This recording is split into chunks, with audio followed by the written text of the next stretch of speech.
बिस्मिल्लाहिर्रहमानिर्रहीम। आओ बच्चों, सबक पढ़ें, सबक याद करें, कुरान शरीफ सीखें, समझें, ताकि खुदा ताला हमसे राज़ी हो जाए। और कुरान शरीफ को समझने के लिए नूरानी कायदे का समझना बहुत ज़रूरी है। और इसीलिए हम एक तख्ती पढ़ चुके हैं जिसका नाम था तख्ती नंबर 1 मुफरदात, यानी जुदा जुदा लफ्ज़, अलहदा अलहदा लफ्ज़। वो हम पढ़ चुके हैं। उसको हमने सीधा पढ़ा, फिर नुक्तों के साथ पढ़ा, फिर उल्टा पढ़ा, यानी अच्छी तरह से हमने पढ़ा है। जिस साथी को, जिस भाई को, जिस बच्चे को पढ़ना हो तो प्ले लिस्ट में जाकर देखकर पढ़ सकता है। तो आज का सबक है तख्ती नंबर 2 मुरक्कबात। मुरक्कबात कहते हैं यानी मिले जुले लफ्ज़ को, यानी 2 लफ्ज़ 3 लफ्ज़ आपस में मिले हुए होंगे लेकिन पढ़ने में वो वही मुफरदात की तरह होंगे कि एक एक लफ्ज़ अलहदा अलहदा पढ़ा जाएगा। यानी मिले जुले होंगे लेकिन पढ़ने में मुफरदात की तरह अलग अलग पढ़ा जाएगा। तो आइए शुरू करते हैं। अलिफ अलिफ अलिफ अलिफ अलिफ अलिफ लाम अलिफ लाम अलिफ लाम अलिफ लाम अलिफ लाम अलिफ लाम अलिफ लाम अलिफ लाम अलिफ लाम अलिफ बा बा बा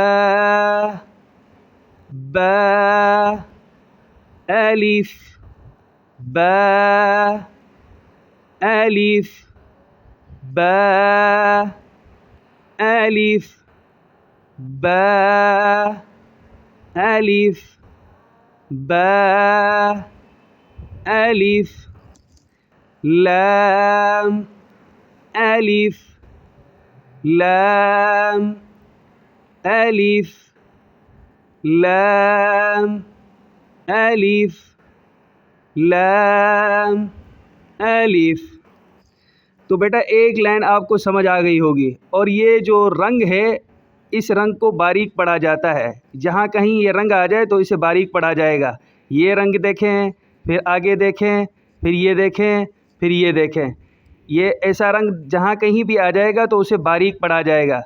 अलिफ लाम अलिफ लाम अलिफ बा अलिफ लाम अलिफ।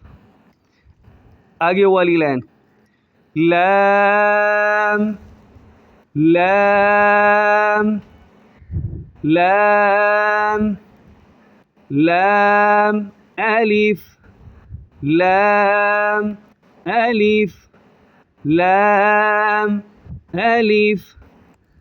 आगे ऊपर जो लगी हुई है वो लाम कहलाती है, लाम, ये अलिफ नहीं है। लाम जीम लाम जीम लाम जीम लाम जीम लाम जीम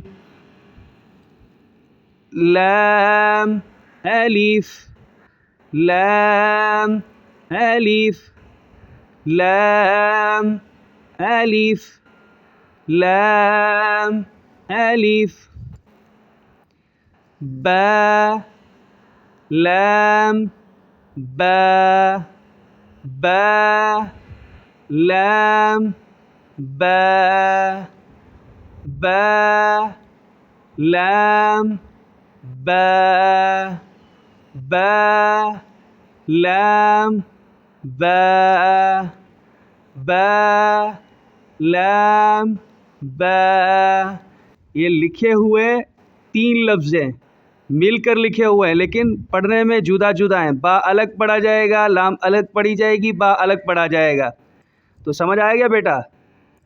लाम, लाम अलिफ, लाम जीम, लाम अलिफ, बा, लाम बा। आज का सबक यही है। अल्लाह ताला आपको जल्दी से कुरान शरीफ सीखने वाला बनाए। अस्सलामु अलैकुम।